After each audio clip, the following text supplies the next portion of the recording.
So am I going to stop videoing? The answer to that is no. No, I'm not. However, I don't go down the harbour anymore. I don't want to rub shoulders with these people. I don't know who they are. It could be everyone or anyone. So, yeah, I'm going to still do what I do, but it isn't going to include Brixham anymore, is it? Because it's no longer safe for me to walk around that place. I'm pretty hurt by that.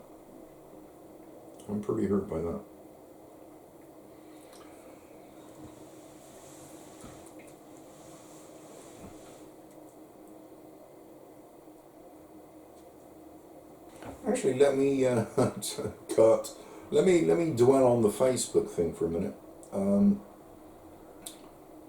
I take notice of the likes. I don't generally respond to people's comments because I'm not prepared to fall into the trap of being goaded and abused and having all the nonsense.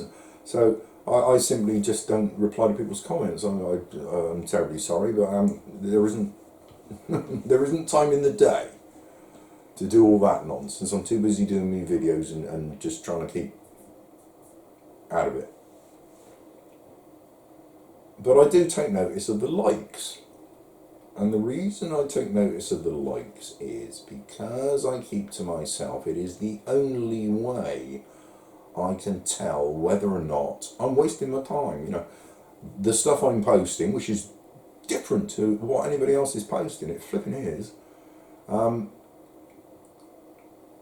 I wasting my time? You know, are people enjoying some of the stuff that I show? So I take notice of the likes. And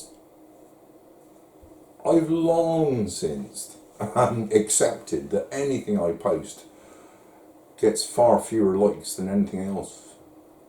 You know, people can post the most ludicrous abstract photo of nothing.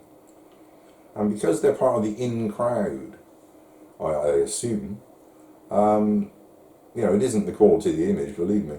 You know, some of the, no offence, you know, they've gone out of their way to share something with people, so, you know, good on them.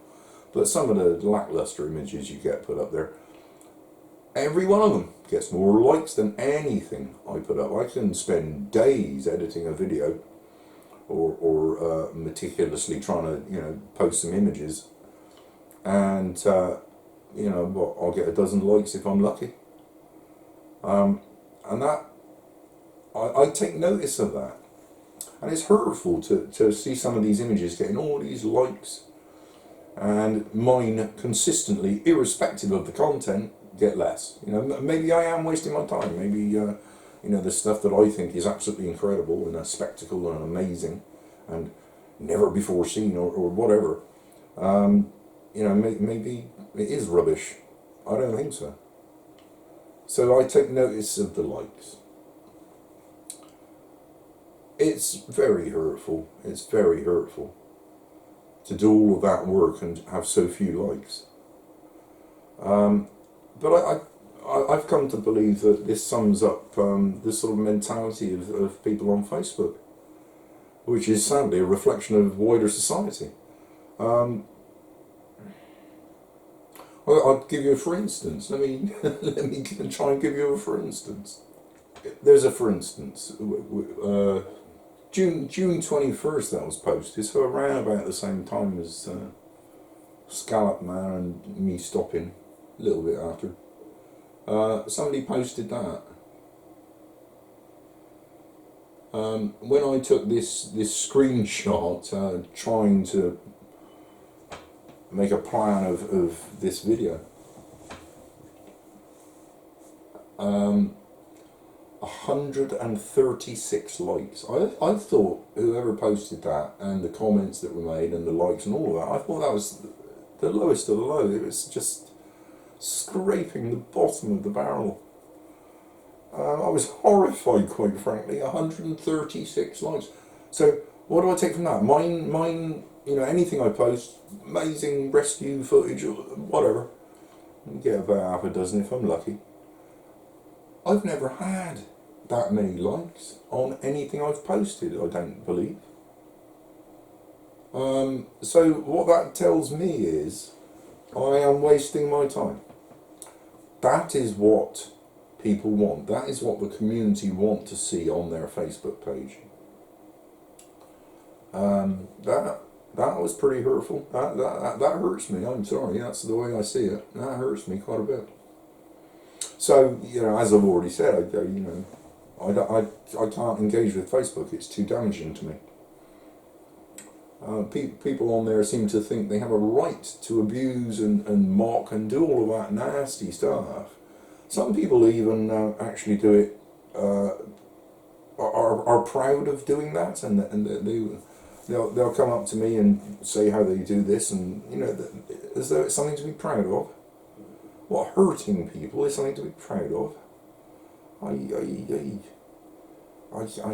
The behaviour I see on Facebook, if that is representative of how society is, and I'm afraid it is, based on face-to-face encounters with people over the last few years especially, I can't be dealing with it. I can't have that. So, you know, as I've said, I'm off Facebook. I don't do that. Even not being on Facebook, not posting actively on Facebook for what, a year or so, I am still having people have a go at me. I'll give you a for instance. What was this? June 25th. Because I hadn't said why I had stopped uploading. Somebody has. I watched John Thomas videos of his dog Bear as they walk around Brixham, but he has suddenly stopped the videos on YouTube. Does anyone know why? The very first person to comment comes up with some nonsense. Wasn't this the guy that posted a video or pictures of an air ambulance rescue that offended a ton of people? Well, which one are you talking about? Everything I upload has offended somebody. But this is what hurt me. You know, I'm not even on Facebook anymore, but somebody's coming here saying, so he told them all to sod off, and that he wouldn't be posting anymore. So apparently I've told everybody to sod off. I have bent over backwards to be courteous and respectful of everybody I bump into when I'm out, with maybe one or two exceptions. That's another video. And yet somebody can say that. Now, that's on social media. So anybody who doesn't know me is reading that and thinks, oh, well, he's no good then. Thanks for that. Thank you. Thank you very much indeed. Hurt upon hurt from Facebook. Nothing but hurt for me. I could have 1,000 comments saying, oh yeah, great stuff. No, I never would. But I could have 1,000 people say, oh yeah, great stuff. That doesn't reach me. You know, I'm different. All that reaches me is the negativity, and it is so hurtful and so damaging when I think I have given so much of myself to do these things. I can't tell you how hurt I am that I can no longer walk around the town in which I live in safety.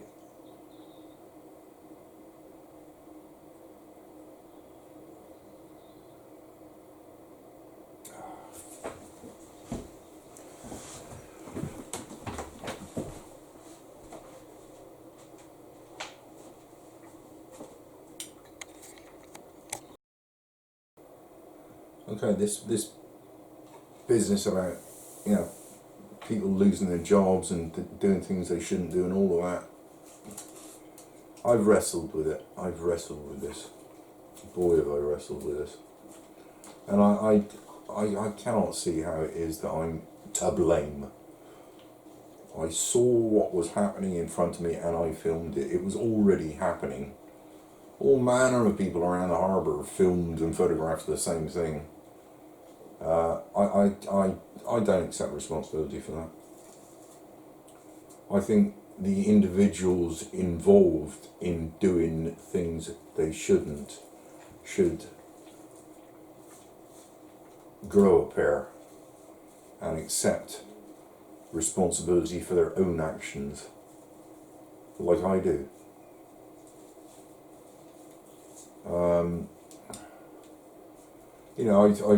There'll be enough words and things I've said here for the morons on social media to make up anything they want and have another go at me.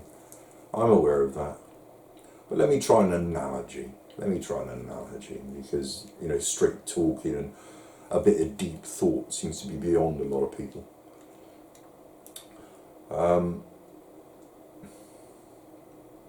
Let us suppose that I'm walking down the road and I allow a bear to poop right outside your front gate.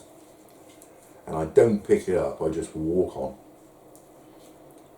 Let us suppose that I was held to account because that house, your house, has a CCTV camera on it.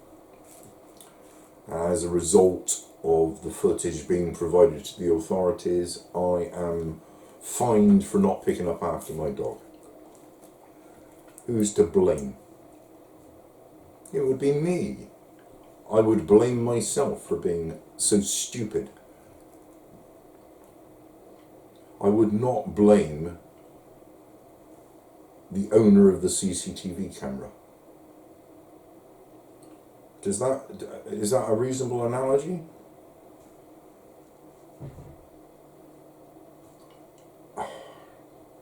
Accept responsibility for your own actions. Fishermen, if you're doing something you shouldn't and it's caught on film, well then how stupid were you? Don't do that.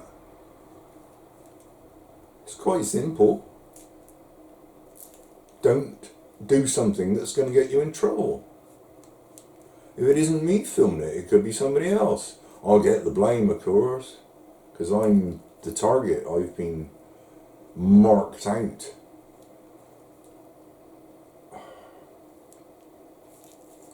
I despair. I despair. If people are so dumb that they can't get their head around that. Yeah, poor old bear. I think he's had enough of me getting upset here. He's, where is he? Cowering under the table there. That's a foot. Where are we? I don't know. He's there somewhere.